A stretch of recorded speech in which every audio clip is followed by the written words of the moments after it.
It's an unfortunate reality of the past decade or so that the sentiment conveyed in these two quotes has largely been ignored. Instead, our popular media and activist class have elevated the offended whine into an act of bravery. When taken to its extreme, it means validating the feelings of the most easily offended, whether that offence is genuinely taken or actively manufactured. I don't deny that someone may feel genuinely offended by something that I personally find innocuous, but I refuse to accept that I need to indulge your subjective feelings. Now, I'm willing to bet that Stephen Fry would not characterise offence taken at genuinely racist remarks as a whine, but I'm also willing to bet that he wouldn't find a product named after an inventor to be offensive just because that name also can be used as a racist slur. You see, I believe in this admittedly now outdated notion of context.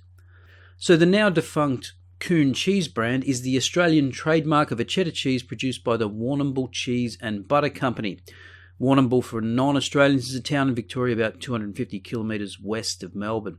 It was first launched in 1935 by Fred Walker. Coon cheese is named after its American creator, Edward William Coon of Philadelphia, who in 1926 patented a method subsequently known as the cooning process for fast maturation of cheese via high temperature and humidity. LD&D Foods, who also held a stake in the company, were the previous operator of the brand until May 2015 when it was sold back to WCB, which is majority owned by Canadian dairy company Saputo Inc.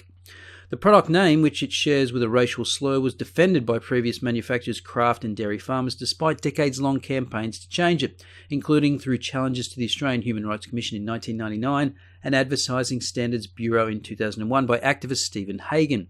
Amid Australian involvement in 2020 Black Lives Matter protests, on 24th July, Saputo Inc. announced the name would be changed.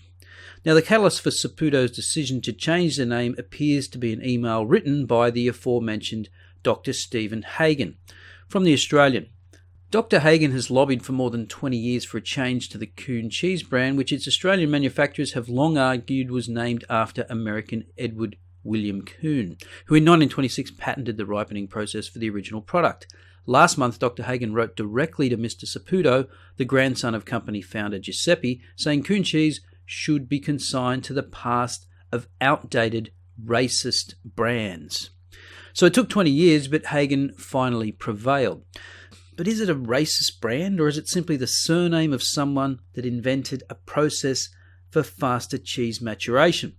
Well, according to an article written by Hagan in 2014 titled The Downside of My Love Affair with the Alluring Section 18C, Hagan disputes the official version of the story.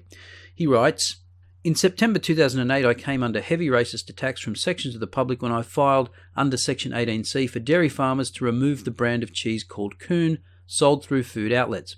I argued that Coon was the name given to the cheese by Kraft in America 10 years before the official patent was provided by Edward Coon in 1926.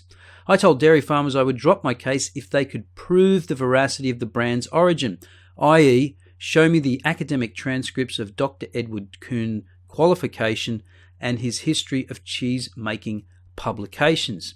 Kraft alleged Edward Coon was credited with the patent for introducing humidity into the cooking chamber to speed up the ripening process for the cheese. Through my research, I discovered Edward Coon was not a cheesemaker, but an uneducated, recently arrived Russian immigrant who was a factory hand who swept the floors and did odd jobs around the factory. I received numerous letters from old cheesemakers in Australia on reading this controversy who claimed they stenciled ape heads on Coon cheese over half a century ago, thus proving to me at least the original racist intent of the name." So there are a couple of arguments made by Hagan here that I find somewhat confusing. For example, why would Edward Coon necessarily have academic transcripts of his qualifications in cheesemaking? Were such qualifications necessary to carry on the business of cheesemaking in the early 20th century? As I'll show in a minute, cheesemaking appears to have been a family business for at least 30 years before Edward Coon's 1926 patent. The Sydney Morning Herald quoted Hagan in 2008 as follows. Initially, dairy farmers said it was named after Edward Coon, who revolutionised the speeding process of making cheese. But I've questioned the authenticity of that story. Formerly manufactured by Kraft, Mr. Hagan claims the cheese used to have a black wraparound and was named Coon as a joke. I want dairy farmers to show me the evidence of Edward Coon being honoured an honorary doctorate and what year he received that honorary doctorate, he said. If they can prove to me that Edward Coon was a famous cheesemaker, I will drop my campaign. So did dairy farmers claim that Edward Coon received an honorary doctorate? And if so, from which institution? Because if that institution still exists, it shouldn't be too difficult to track down.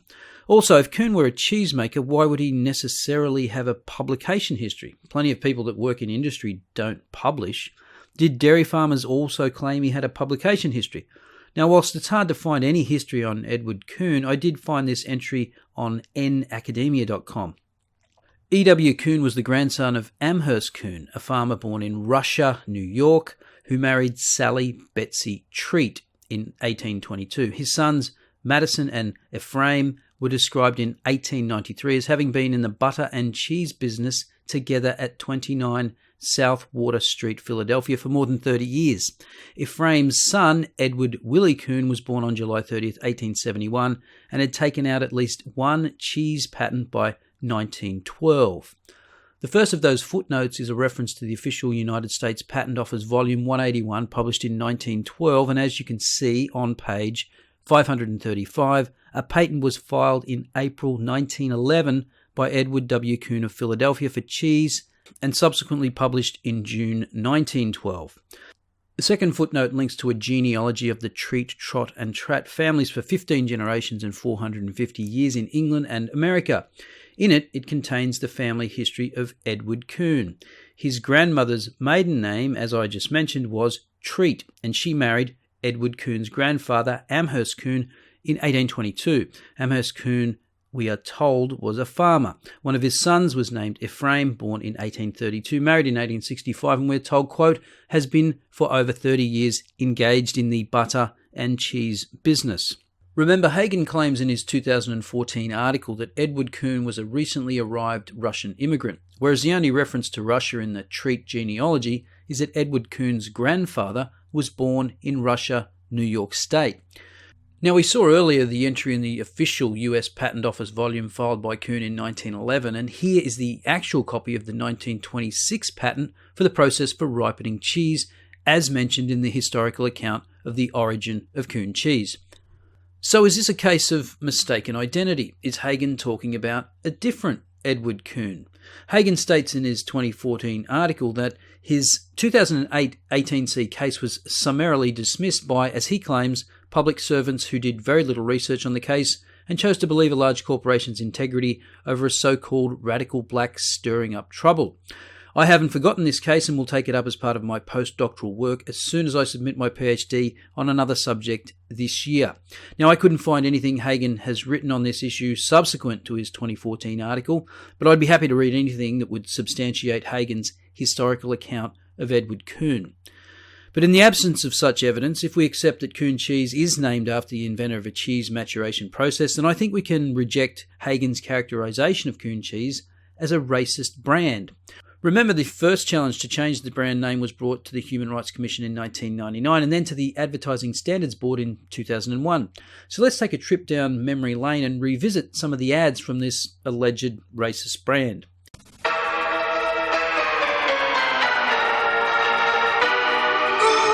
Ooh, doctor, give me the ooh, I got a huge case of love and Coon. Just the right bite to it, and I like it on top. Nothing else can do it. The great taste of Coon, it never stops. Ooh. So that ad was from 1996 and clearly shows racist white people enjoying cheese. And is that a woman of colour I see? It's hard to tell, but if it is, then obviously she has some kind of internalised white supremacy. Now, growing up in the 1980s, there was a show on ABC called Come and Get It, hosted by Peter Russell Clark. Essentially, he was Australia's first celebrity chef before celebrity chefs were a thing. He was also a promoter of Australian cheese. Guys, where's the cheese? Now, got any more cheese? Australian cheese, of course, because I reckon it's even better than the imported stuff. It's true, our cheese flavour, texture and food value turns any barbie into a beauty. And here he is promoting Coon cheese specifically. G'day. Come and I'll show you some of my favourite spots around Australia. Coon Namble, Coon Alpin, Coonua Bridge. Stop the fridge. Coonawarra, Coon Boomerang, Coonabarra Brown loves that Coon taste. Now let's talk to some real cheese experts. You mean Coon cheese experts, Peter? See what I mean? Been eating Coon cheese for 60 years or more. Me too. 60 years? Come on. All around Australia, people love that great Coon taste. Say cheese. Now, should we rename all those towns and places? Peter Russell Clark is now 84 years old and thinks that the decision to ditch the name is ridiculous. Are we going to change the name of the raccoon, do you think? Russell Clark said Coon's owners should be more concerned about maintaining the quality of their cheese than ditching an 85-year-old name to suit the whim of the time. And at the end of the day, what does it actually achieve? Does it get one more Indigenous kid into a classroom? Does it stop one more domestic violence incident in an Indigenous community? But Scott, it's not an either or. We can walk and chew gum at the same time. Well, to respond to that, I'm going to recruit the ever-wise words of Anthony Dillon. As he writes in The Spectator Australia, "That's the dairy aisle dealt with. Now can we stop this patronising pettiness and tackle true Indigenous disadvantage?" Here's a quick question for those who follow Aboriginal affairs. What has received more attention in the past month? The story of the 5-year-old Aboriginal boy allegedly raped in North Queensland, or changing the name of Coon cheese because it is supposedly racist? Great question. He goes on, "When I express my frustration at cancel culture, snowflakes on the left often reply with, 'What difference does it make?' Some might even think it actually helps Aboriginal people, as the offending name, cartoon or date is apparently offensive and oppressive. In answer to what difference does it make, I have two responses. The first is that these campaigns are a major distraction to the more important problems facing Aboriginal people. I don't need to spend too much time talking about this one, as it's straightforward. When I point this out, the enthusiastic protesters who need a cause and a distraction respond with, 'Well, people can walk and chew gum at the same time,' meaning that they can partake in cancel culture activities as well as give attention to the more important issues affecting Aboriginal people, like poverty, violence, child abuse and poorer health status. The problem is, however, while I see huge numbers attend Black Lives Matter protests, another activity that is a distraction from the real issues, I don't see the same social justice warriors anywhere near as vocal about the real issues confronting Aboriginal people. Did I miss the protests for the 5-year-old? Exactly. And you know why? Because it's easy to hold a sign and abuse the police rather than engaging in the hard work of improving the social and economic lives of Indigenous Australians. My second response to what difference does it make is that it is disempowering to Aboriginal people. Let me explain. The subtle message to Aboriginal people from these stupid campaigns is a brand name has more power over your emotions than you have over them yourself. Whether it be Smarter White Milk, Coon cheese, or whatever is the next product that will be declared offensive. Aboriginal people are being basically told that their happiness is out of their hands and under the control of some cheese or milk. They're being told they are victims and that their well-being is dependent on an allegedly racist product being renamed. If it is changed, they are fine, but if it is not changed, they are victims. This is the exact thing I've been saying for years on a range of issues. This kind of victimhood mentality removes individual agency.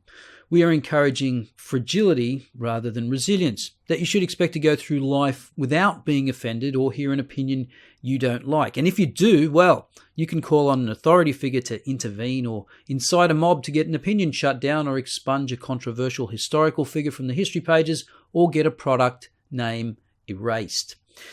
And it would probably help if corporations would show some more backbone, as Trader Joe's recently did in the United States. Basically, an online petition called on them to remove racist branding and packaging from its stores. Trader Joe's response? We want to be clear. We disagree that any of these labels are racist. We do not make decisions based on petitions. You see, it's not so hard, is it? The Babylon Bee satirised this nonsense perfectly.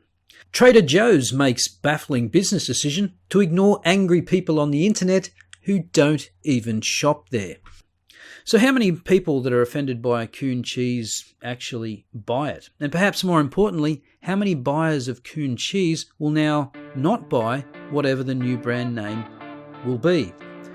As usual, let me know your thoughts in the comments below. I'll see you next time.